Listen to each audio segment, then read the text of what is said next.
Welcome, Rahul Malhotra.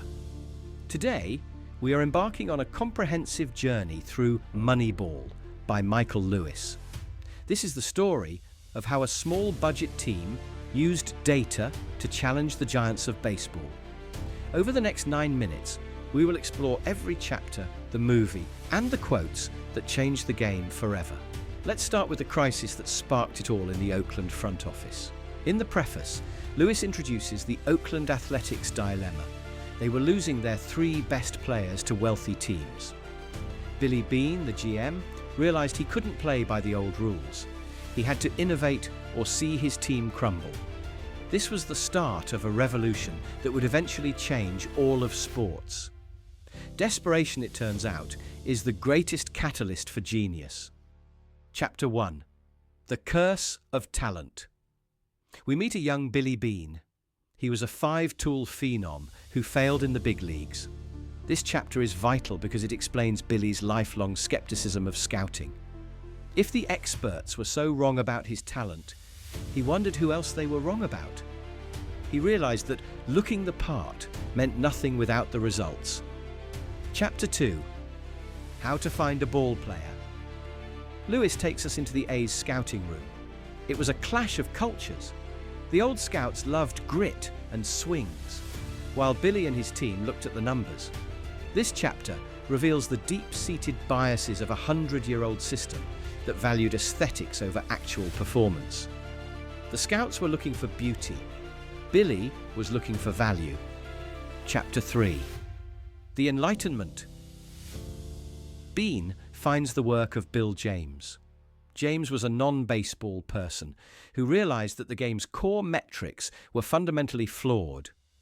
Beane realized that if he could isolate the right variables like on-base percentage, he could find wins that the rest of the league was literally giving away for free.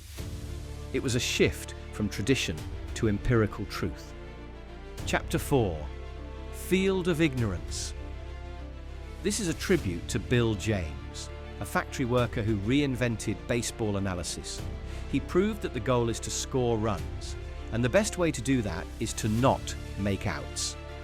James was ignored by the baseball establishment for decades, but Beane recognized his work as the secret weapon Oakland needed to defeat the Giants.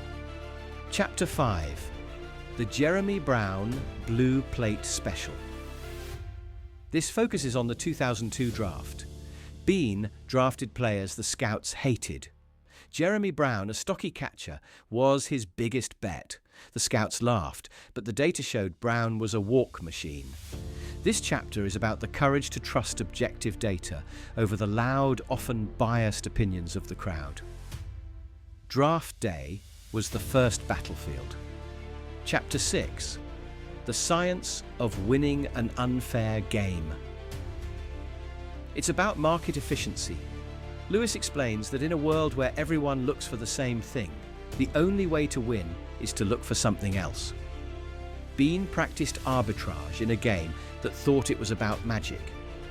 He bought runs and wins at a discount, exploiting the league's collective blind spots. Chapter 7. Giambi's Hole. When star Jason Giambi left for the Yankees, Beane didn't find another Giambi.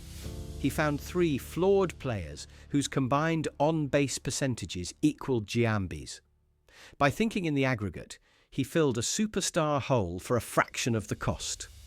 This is the core of the Moneyball genius, seeing parts that make a more valuable whole. It was a new math for a new age. Chapter 8. Scott Hatteberg, Pickin' Machine. Hatteberg couldn't throw due to a nerve injury. To every other team, his career was over.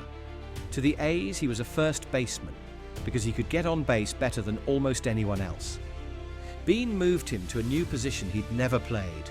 It's a powerful story of utility over aesthetic talent and the value of specific skill sets in a winning system. Chapter 9. The Trading Desk.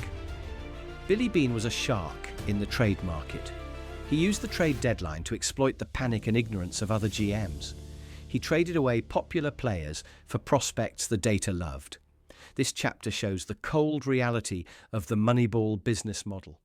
It was ruthless, efficient, and always aimed at long-term value over short-term popularity. He treated the roster like a dynamic portfolio. Chapter 10: Anatomy of an Undervalued Pitcher.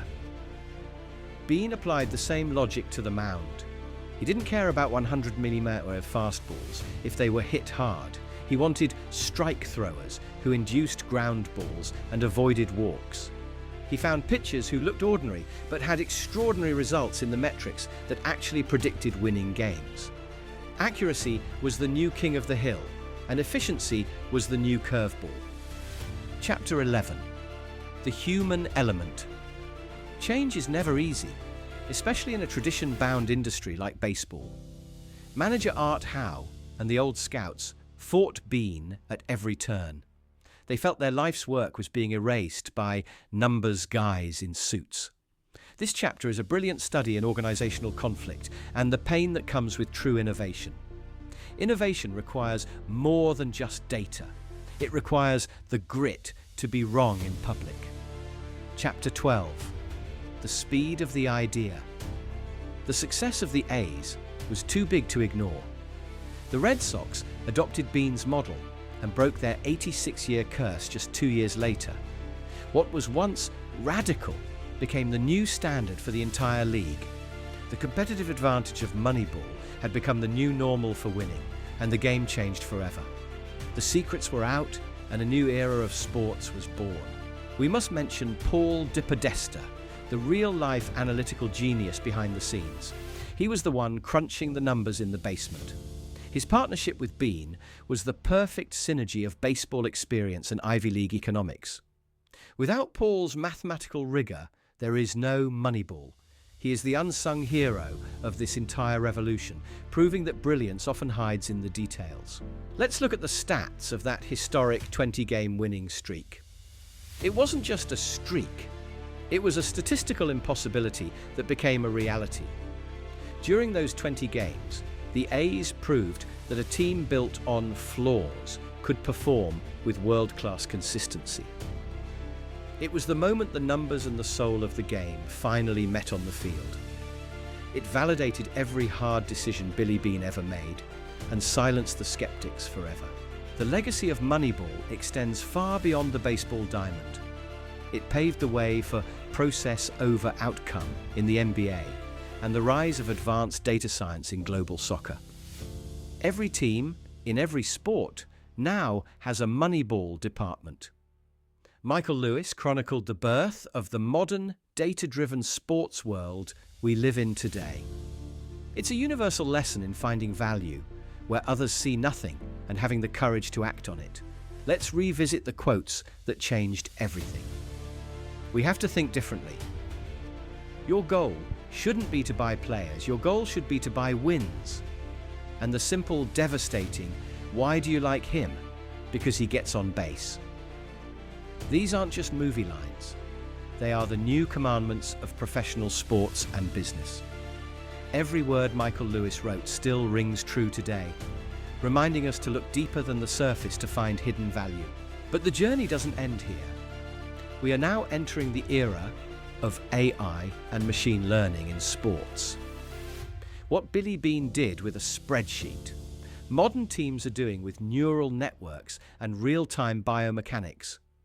The quest for value continues, pushed to limits Bean could only imagine in 2002. The spirit of Moneyball, questioning everything and trusting the data, is more alive today than ever before. We are just at the beginning of the information age in competition. So Rahul, that is Moneyball. 12 chapters of revolution, one iconic movie, and a legacy that continues to shape our world every single day. I hope this deep dive provides the insight and value you were looking for. Whether you're building a team, a company, or just a better life, remember, the truth is in the data, if you're brave enough to seek it out. Thanks for watching this 9-minute review. I'm your host, and I'll see you in the next one. Goodbye for now.